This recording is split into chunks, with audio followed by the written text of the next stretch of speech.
Lambat. Ni kau boleh ikut. Jangan ni kau boleh ikut. Tu kau boleh ikut lah, Syed. Ni. Cepat. Ha, ni atas. Ni atas. Cepat. Ni atas sini. Ni kau boleh ikut. Kenapa kau tak percaya ni?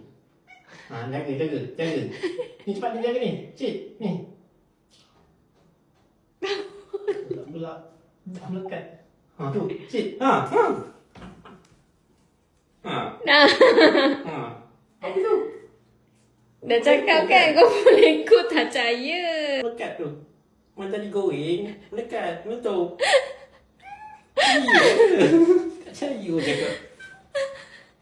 Asyik kena prank ke? Kau boleh ikut kan? Cuba tengok. Kau boleh ikut. Cik. Habis macam mana kau boleh ikut ni, Syed? Nak goreng ke apa? Yang dia tak puas hati. Dia tengok ada sembunyi mana-mana.